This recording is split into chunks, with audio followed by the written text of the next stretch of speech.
வணக்கம், நான் தான் chef Deena. Welcome back to chef Deena's kitchen. நம்ம சேனலில் இன்றைக்கி ஒரு சூப்பராக லஞ்சுக்கு ஏற்ற மாதிரி இந்த கத்திரிக்காய் முருங்காய் தொக்கு எப்படி பண்ணுறது பார்க்க போகிறோம். நிறைய பேர் கத்திரிக்காய் முருங்காய் தொக்கு பண்ணும்போது என்ன பண்ணுவோம்னா அந்த தக்காளி அதுக்கப்புறம் வெங்காயம் முழுசாக போடுவாங்களா, அதே மாதிரி நம்ம போட்டிருக்கோம். ஆனால் புளி ஆட் பண்ணுவாங்க. புளி ஆட் பண்ணாமல் ஒரு ஈஸியான ஸ்டைலில் நம்ம வீட்டில் இருக்க குழம்பு தூளை வச்சு எப்படி பண்ணுறது பார்க்க போகிறோம். அந்த குழம்பு தூளும் நான் கீழே பாக்ஸில் கொடுத்துருக்கேன் எப்படி பண்ணுறது சொல்லி.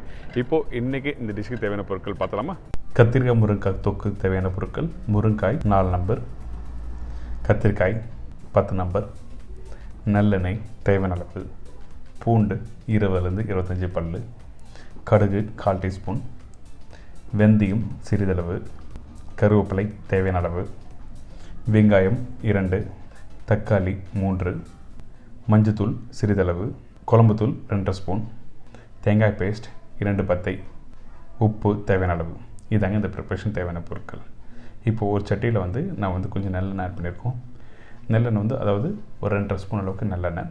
அதுக்கப்புறம் கடுகு போட்ட உடனே வெந்தயத்தை ஆட் பண்ணுறோம். எங்கெல்லாம் இந்த தொக்கு அப்புறம் புளிக்குழம்புலாம் எங்கெல்லாம் யூஸ் பண்ணுறோமோ அந்த இடத்துல வெந்தயம் கண்டிப்பாக யூஸ் பண்ணணும். அப்போ உங்களுக்கு அந்த ஃப்ளேவர் எடுத்து கொடுக்கும். அதுக்கப்புறம் கருவேப்பிலை, கட் பண்ணி வச்சுருக்கேன் இந்த வெங்காயம். சில பேர் என்ன பண்ணுவோன்னா அந்த தாளிப்பு, அந்த கடுகு வெந்தயம் தாளிக்கும் போது அந்த பூண்டு போடுவாங்க. அப்படின்னா வெங்காயம் லைட்டாக வதங்கி முடித்த பிறகு பூண்டு போடுவாங்க.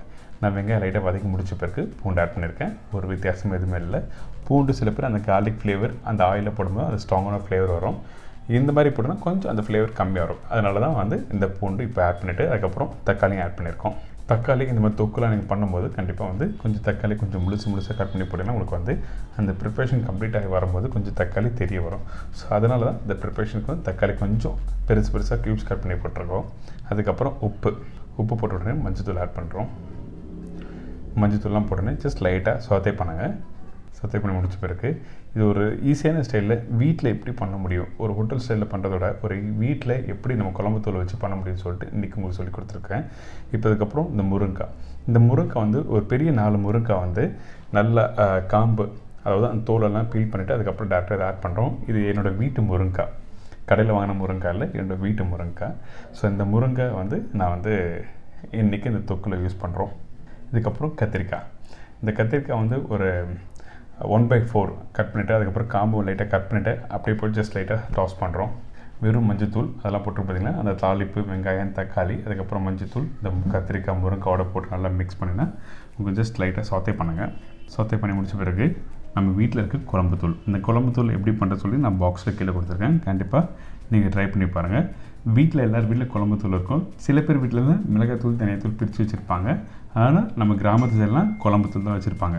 அந்த குழம்புத்தூள் ஒரு 2 ஸ்பூன் அளவுக்கு போட்ட பிறகு கொஞ்சம் லைட்டாக தண்ணி அப்புறம் கொத்தமல்லி போட்டு இதை நல்லா வேக விடுறோம். எதுக்காக நான் வேக விடுறேன்னு கேட்டிங்கன்னா காரணம் இருக்குது. அப்போ தான் கத்திரிக்காவும் அந்த முருங்காவும் கொஞ்சம் நல்லா முழுசாக இருக்கும். நீங்கள் நல்லா அப்படி சோத்தை பண்ணிங்கன்னா உங்களுக்கு என்ன ஒன்று அந்த தக்காளி ஸ்மாஷ் ஆகிடும். அதுக்கப்புறம் கத்திரிக்காய் முருங்காவும் முழுசாக தெரியாது. ஸோ அதனால் உங்களுக்கு லைட்டாக தண்ணி தேவையான அளவுக்கு, அதாவது காய்கறி வெந்து வர அளவுக்கு நீங்கள் தண்ணி ஆட் பண்ணிவிட்டு நல்லா கொதிக்க விட்டிங்கன்னா இந்த மாதிரி நல்லா டெக்ஸ்சர் கிடைக்கும். இப்போ இந்த முருங்காய் ரெடி ஆகிடுச்சா பார்ப்போம். இப்போ இந்த முருங்காய் ஒரு 85% அளவுக்கு ரெடியாக இருக்குது. இந்த கத்திரிக்காய் நல்லா வெந்திருக்கும். 85% அளவுக்கு முருங்காய் வெந்திருக்குன்னா அந்த டைமில் கத்திரிக்காய் வெள்ளன் ஆகிடும். ஸோ இந்த டைமில் நம்ம என்ன பண்ண போகிறோம்னா நம்ம அரைச்சி வச்சுருக்க இந்த தேங்காய் பேஸ்ட்டை ஆட் பண்ண போகிறோம். இந்த தேங்காய் பேஸ்ட்டு வெறும் தேங்காய் பேஸ்ட்டாக இதில் வேறு எதுவுமே ஆட் பண்ணல. சீரகம், சோம்பு, பச்சை மிளகாய் எதுவுமே ஆட் பண்ணாமல் வெறும் தேங்காவை நல்லா அரைச்சிருக்கோம்.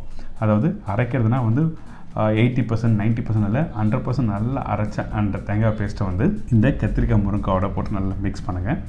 ஒன்ஸ் காய் வெந்த பிறகு தான் இந்த தேங்காவை நீங்கள் ஆட் பண்ணணும்.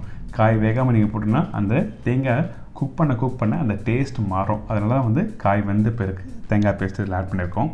திருப்பி ஒரு சின்ன மூடி போட்டு அதிகபட்சம் ஒரு 7 to 8 மினிட்ஸ் வேக வச்சா மட்டும் போதும். இப்போ ரெடி ஆகிடுச்சு. இப்போ ஃபைனலாக கொத்தமல்லி கருவேப்பிலை போட்டு கொஞ்சம் லைட்டாக நல்லெண்ணெய் இப்படி லைட்டாக மேலே மிக்ஸ் பண்ணி எடுத்து சர்வ் பண்ணினா ஒரு அருமையான ஹோம் ஸ்டைல் கத்திரிக்காய் முருங்காய் தொக்கு ரெடி.